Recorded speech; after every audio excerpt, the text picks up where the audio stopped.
Hoje já tá aqui dentro, então.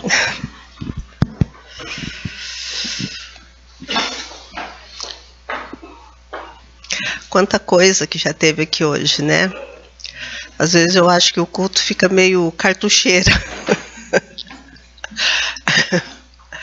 Tem várias lições, o que é bom, né? Porque o que não serve para um pode servir para o outro, e Deus está em tudo. Eu vou dar uma boa resumida naquilo que eu preparei, sem problema nenhum para mim, porque eu acho que o culto já foi muito rico mesmo para todos nós.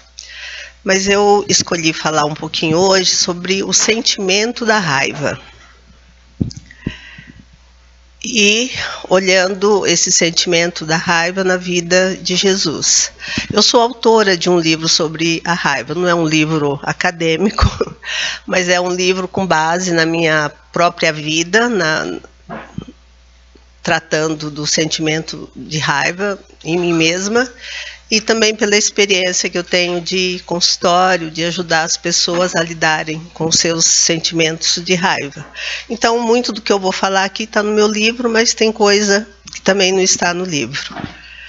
Eu acho que antes de eu ir para os textos, eu só queria lembrar que raiva é um sentimento, e é um sentimento legítimo. Porque nós, evangélicos, temos um pouco de dificuldade com o sentimento de raiva, né? E algumas pessoas têm muita dificuldade. Tanto que, provavelmente, várias pessoas aqui cresceram ouvindo que não podia sentir raiva. Se bobear, ainda tem gente que fala isso, né? Você não pode ter raiva. E raiva faz parte de ser humano. Quem tem umbigo tem raiva. Se não tiver raiva, alguma coisa está muito errada, está muito esquisita. Provavelmente a capacidade de sentir está até morta. É preciso ressuscitá-la, né, para vir para o mundo dos humanos. E lembrando que Deus é o pioneiro em ira. O Velho Testamento está cheio da ira de Deus, né? E a ira que culminou na morte de Jesus Cristo para a nossa redenção.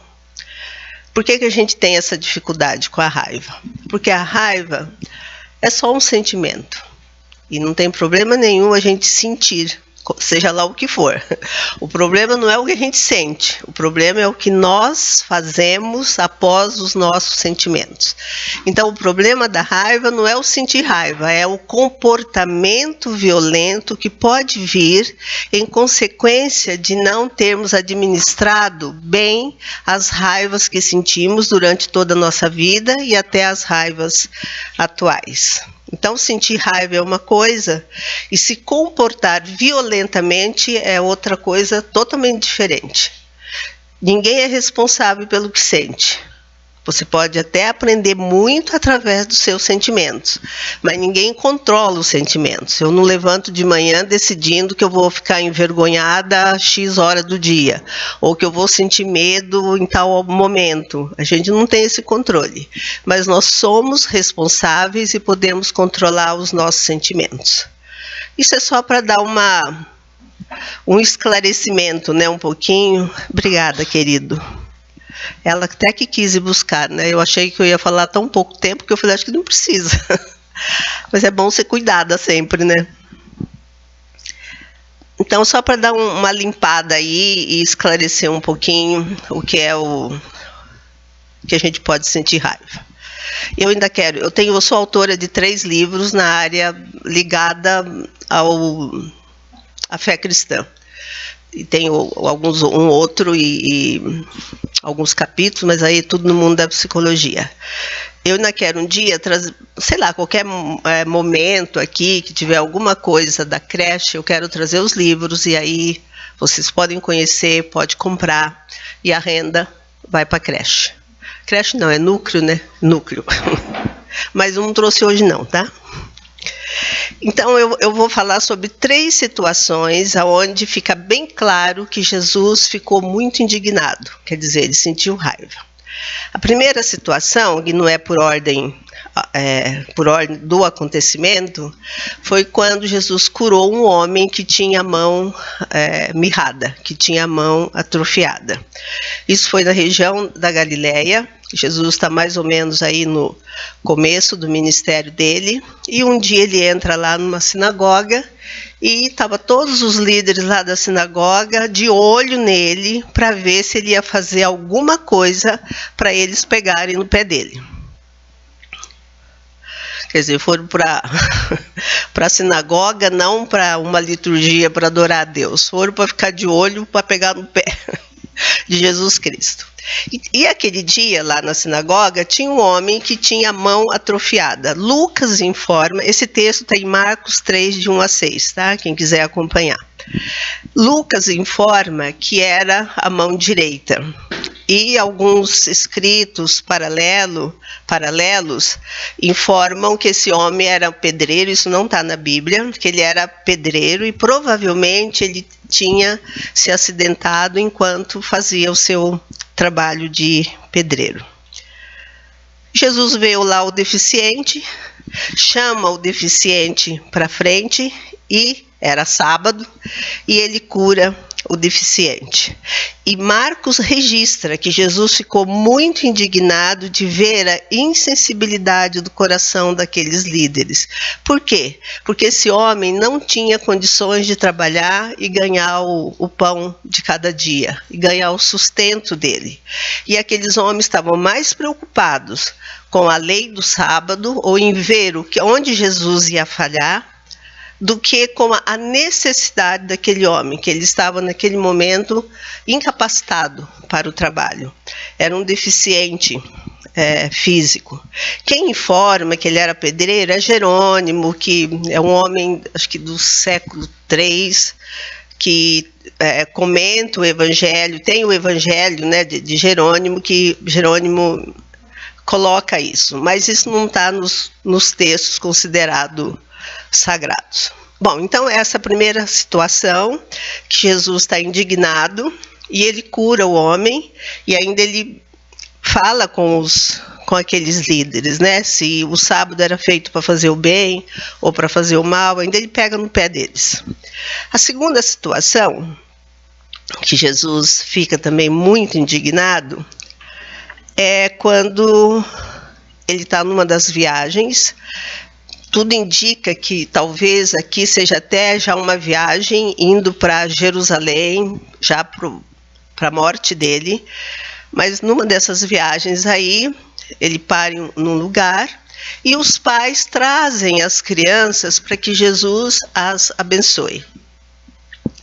E o que aconteceu? Os discípulos, talvez a Bíblia não fala isso, mas eu acho, querendo cuidar um pouquinho de Jesus, proteger Jesus, não atrapalhar o projeto dele, a viagem dele, sei lá por que razão, pediram para os pais que fossem embora e que não chegassem com as crianças. Jesus percebeu isso. Ele viu os discípulos mandando aqueles pais embora. E novamente a Bíblia diz que ele ficou indignado. E eu pesquisei bastante essa expressão na Bíblia. É uma expressão que revela uma contrariedade, uma indignação, uma raiva notória. Jesus não teve um comportamento violento em nenhuma dessas situações, violento de bater em alguém ou maltratar alguém, mas foi notório a indignação que ele recebeu quando ele percebeu que esses discípulos estavam afastando as crianças de chegar até ele. O que ele faz? Manda trazer tudo de volta. Aí os discípulos que foram lá falar para os pais que tinham que ir embora, tiveram que ir lá e falar, olha, vocês têm que voltar porque Jesus quer as crianças, e Jesus abençoa então aquelas crianças. Na terceira situação, todos conhecem, lá não tem a expressão que Jesus ficou indignado, mas também não precisa ter, né? E por ordem no ministério de Jesus, é a primeira coisa dos três, né? Por ordem de acontecimento, essa foi a primeira situação em que Jesus revela, demonstra que ele realmente ficou muito indignado. Foi quando Jesus expulsa os vendedores do templo, e o melhor texto para essa referência é João 2, de 13 a 17. E então Jesus chega lá, eles estão vendendo lá no templo, e Jesus faz um chicote, né? Ele faz lá um chicote e sai tocando boi, tocando tudo quanto era bicho que tinha lá, pomba que estava lá, e foi tirando tudo dali. Quem estava vendendo esses animais, que se preocupou ainda com gaveta, com dinheiro, com os documentos, e o Evangelho deixa bem claro que Jesus derrubou tudo isso e ninguém pôde pegar nada. E ele falou, ó, sai daqui, vocês são os couvis de salteadores, vocês são os exploradores. Eu acho que esse texto merece uma explicação do que está acontecendo. Então, o que está acontecendo? Tem um culto, tem uma cerimônia lá no templo, onde os peregrinos vinham de longe, trazendo seus animais para o sacrifício. Só que chegando no templo, eles tinham que passar pelos fiscais, que iam examinar se aquele animal servia ou não para o sacrifício. E o que acontecia? Em geral, o animal era reprovado, ele não servia. Só que eram pessoas pobres que vinham de outras cidades bem distantes da região da Galileia, ou até da Judéia, mas a Judéia um pouquinho mais distante, e eles não tinham como voltar para casa, pegar um outro animal e vir e oferecer para o sacrifício, que era uma coisa importante no culto judaico, fazia parte do culto judaico. Então, o que o cartel do sumo sacerdote fez? Pensa que cartel é coisa nova? Não é. O que eles fizeram? Eles tinham lá os animais à disposição. Então, quando o animal não era aprovado, o animal era deixado de lado e eles podiam ir lá e escolher então o animal aprovado pelos fiscais, lá dos bonitinhos do templo, podiam comprar um animal e aí oferecer o sacrifício. Só que para comprar esse animal tinha que ter a troca do dinheiro, porque era uma época que cada região tinha sua moeda. Então eles tinham que ir para a mesa de câmbio. E o câmbio subia nesse dia. Quando tinha as festas no templo, o câmbio subia. Então, olha o que está acontecendo aqui. Uma exploração, né, da fé do homem simples, do judeu trabalhador, do judeu que não tinha dinheiro, que vinha para oferecer o seu culto. Então, eu sei que Jesus fala, né, que a casa do meu pai não é para se fazer isso, mas logo em seguida também nós vamos descobrir que o templo importante para Jesus é o corpo, não é mais um local. Então, a indignação de Jesus, ao meu ver, pode ter a ver, sim, com o zelo pela casa. Não vou discutir isso e nem descarto isso. Mas também tem a ver com a exploração que ele viu, que era feita ali no templo, em nome da fé. E quem que fazia isso? Os poderosos. Quem que ia lutar com eles? Eram os líderes, tanto os líderes religiosos como os líderes também políticos, que estavam meio misturado ali naquela situação. Então, o que nós observamos aqui? E Jesus cobrava mesmo, né? Ele não deixou ninguém catar nada, expulsou todo mundo e foi uma limpa. O que nós observamos que as 3 vezes que Jesus ficou indignado foi quando tinha um deficiente físico, as crianças e os menos privilegiados socialmente.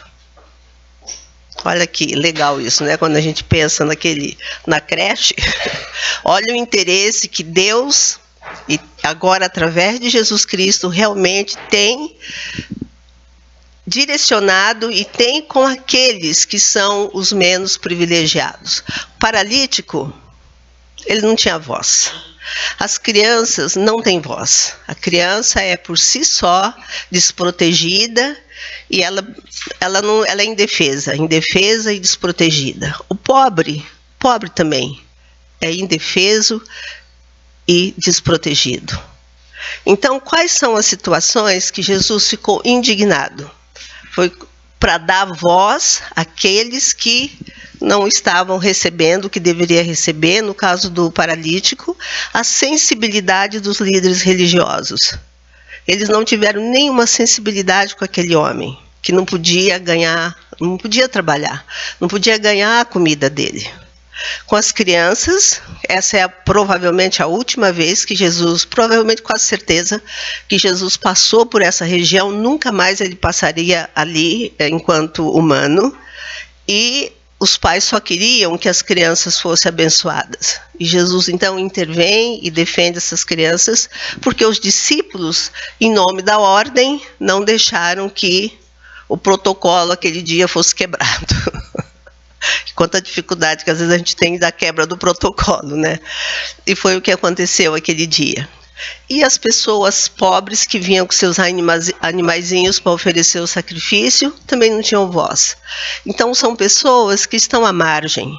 São pessoas que alguém precisa falar por elas, porque senão ninguém as defende. Então foi nessas 3 situações que Jesus ficou indignado. Que horas são, gente? 5 minutos.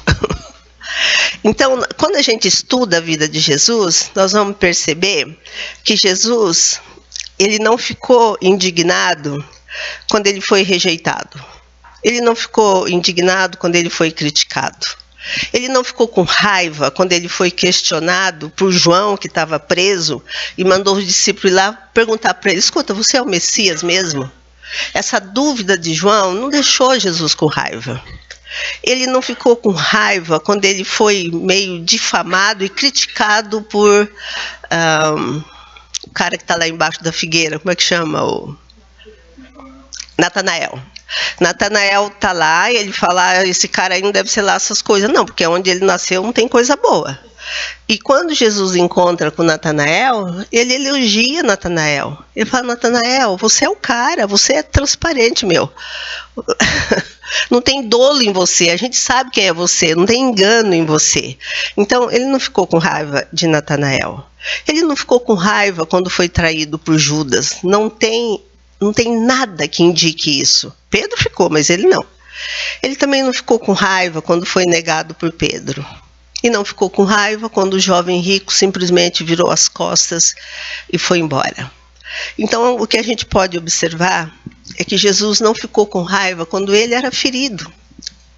E eu fico pensando na razão, eu fiquei pensando, qual a razão? O que aconteceu que Jesus, como humano, não ficou com raiva nessas situações? A raiva dele foi quando ele viu que outros eram feridos, e outros que não tinham voz, e outros que eram indefesos, e outros que eram fragilizados. Eu penso em 2 coisas. Eu acho que Jesus sabia muito bem qual era a missão dele, ele sabia bem qual era o valor, e eu tô com essa menina aí que não se gosta no coração, gente. Eu tô indo embora com ela porque essa é a pior coisa que pode acontecer para um ser humano, né? Não vê o valor que tem. Então, as pessoas podiam falar o que quisesse a respeito de Jesus, porque nada ia atingi-lo, porque ele sabia quem ele era. Ele sabia a missão dele. Ele sabia por que ele estava aqui. A opinião do outro não ia fazer a menor diferença para ele. E a segunda coisa é porque Cristo amava genuinamente o ser humano. Cada ser humano. Ele sabia que ali tinha a imagem do Pai. Ali tinha um pouco dele. Tinha a pessoa ali com a imagem de quem? Do Pai e dele. Então ele tinha um amor pelo ser humano incrível. E se ele amava o ser humano, ele deixava o ser humano livre até para não gostar dele. Porque o amor deixa livre. Quando a gente ama de verdade, a gente deixa o outro livre para rejeitar a gente ou não, para gostar ou não, para ir ou para ficar. E como que foi a raiva dos outros nesses eventos? Porque daria outro estudo, né? Mas lá no caso do paralítico, aqueles líderes religiosos, assim que Jesus saiu, eles procuraram adesões, foram procurar outras pessoas e começaram a planejar o sumir com Jesus. Dali começa uma raiva de Jesus e eles querendo então destruir Jesus. O que aconteceu lá no templo, se você observar bem no Evangelho de João, tem uma situação que Jesus até sai da Judéia, porque se ele ficasse ele ia morrer antes da hora. Ele ia ser assassinado antes da hora. E essa mobilização para tirar Jesus de cena provavelmente começou aqui nessa desestruturação do lucro, que era uma exploração, lá no templo. Então, olha a diferença da raiva dos líderes religiosos, tanto lá na região da Galileia, como aqui na região da Judéia. Totalmente, o que mobiliza a raiva nessas pessoas é totalmente diferente daquilo que mobiliza a raiva em Jesus. Eu fico imaginando que os pais também ficaram com raiva naquele dia, porque os discípulos cortaram o que eles queriam fazer. E a Bíblia não diz, mas eu desconfio que os discípulos também ficaram com raiva. Quando Jesus mandou eles desfazerem o que eles tinham feito, e eles tiveram que voltar atrás e chamar todo mundo de volta.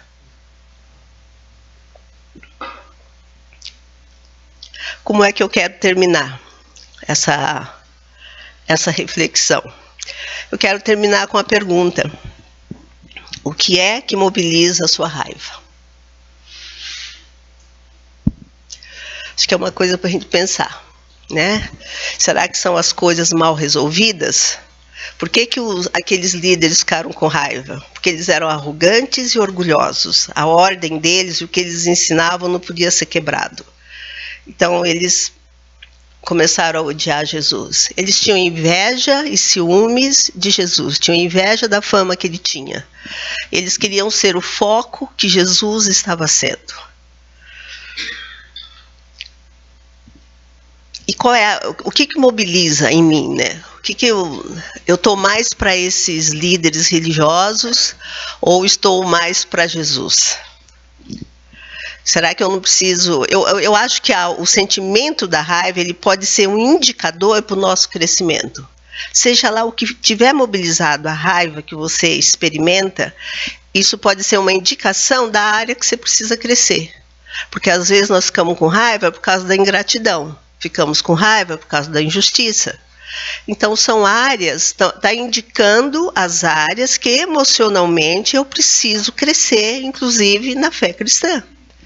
Porque se Jesus, como humano, viveu assim, o convite dele é para que nós vivamos assim também. E enquanto tivermos fôlego, cabe a nós caminharmos nesse crescimento, de cada vez mais vivermos como Jesus viveu. Então pode avaliar, né? Se não tem inveja, se não tem arrogante, se não tem orgulho, se você não tem dificuldade com a ingratidão, se você não se preocupa demais com a sua imagem.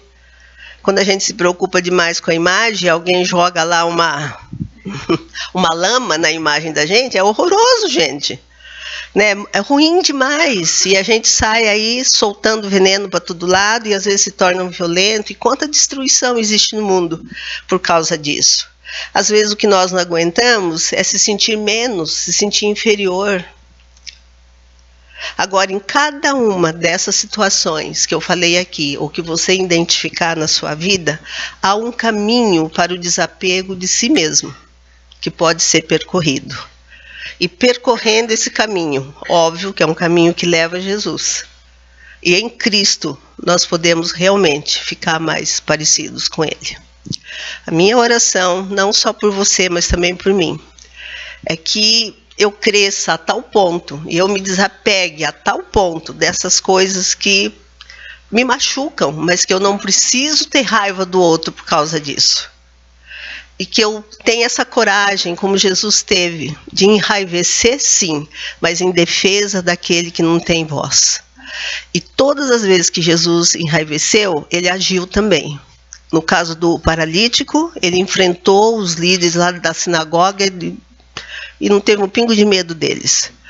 No caso dos apóstolos, dos discípulos dele, dos homens que caminhavam com ele, ele também não teve constrangimento nenhum e falou: vocês erraram, vai lá e chama as crianças, porque eu quero abençoar as crianças, sim. E no caso do templo, né, a atitude dele, que é um pouquinho mais violenta, mas lembrando que Jesus não feriu ninguém nesse dia. O que ele expulsou foram os animais, e o que ele fez foi derrubar a mesa, derrubar a gaveta, derrubar documentos. Mas na Bíblia não está registrado que ele feriu alguém. Mas ele também não teve medo de enfrentar o cartel que tudo indica que era de um sumo sacerdote, tinha um grupo ali que comandava toda essa coisa aí e tiravam proveito disso e exploravam o pobre. Então que nós tenhamos essa coragem, essa é a minha oração, que às vezes eu não tenho essa coragem, às vezes eu vejo um indefeso e eu fico com medo, né? E não faço nada. Que sejamos sábios e que tenhamos a coragem que Jesus teve. E que aproveitemos, quando nós percebemos que estamos com raiva, que possamos aproveitar para crescermos nesse caminho. E se você é daqueles que nunca fica com raiva, procura um profissional urgente. Porque aí alguma coisa está errada. Não é nem aconselhamento, eu não sou nunca de falar de... Acho que vocês nunca me ouviram falando, procure profissional. Hoje eu estou falando.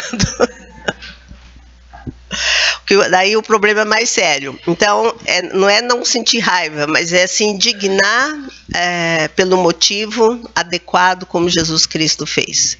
Que Deus possa nos abençoar, hoje e durante a semana.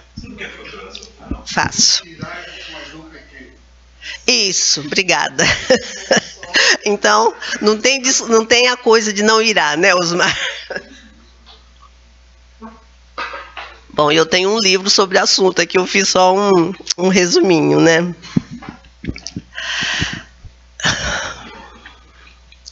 Deus, eu me encanto com o Senhor na Tua palavra. Eu me encanto de ver a riqueza e de ver tantas coisas ali que a gente pode praticar na vida. Me encanto com o fato do Senhor ter se feito gente. Porque se fazendo gente, o Senhor abriu o caminho para o nosso crescimento. Não tem desculpa, Pai. Muito obrigada por isso. E muito obrigada porque o Senhor veio caminhar nos nossos caminhos e eles ficaram abertos. E nessa questão da raiva, Pai, que nós possamos crescer. Eu sei que eu não estou nesse ponto que Jesus estava. Eu estou longe disso e me enraiveço por tantas coisas que me ferem. E às vezes erro. Às vezes tenho um comportamento inadequado por causa da raiva. Pai, traga à minha memória todos esses pecados, eu quero te confessar. E traga a memória também dessa congregação, Senhor, de cada um que está aqui. Os pecados de violência, por palavras, por tanto jeito, Pai, que a gente pode ser violento, para que cada um confesse os seus pecados. E nos ajude, Senhor, a nos desapegarmos de nós mesmos, que tenhamos como Senhor a certeza daquilo que o Senhor tem para nós. E uma vez caminhando nesse caminho, que nada do outro venha nos atingir, que possamos ficar blindados nesse caminho, sabendo que o Senhor tem um propósito para nossas vidas aqui. E derrame em nosso coração o amor genuíno para com o outro, mesmo para aqueles que nos ferem, Senhor.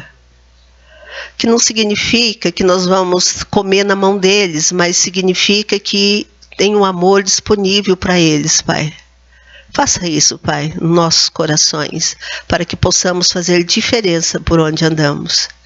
E agora, Pai, no Teu amor, na consolação do Espírito Santo e na graça de nosso Senhor Jesus Cristo, nos despede nessa manhã. Amém, Senhor. Os jovens querem dar uma palavra ao Miguel, por favor, Miguel.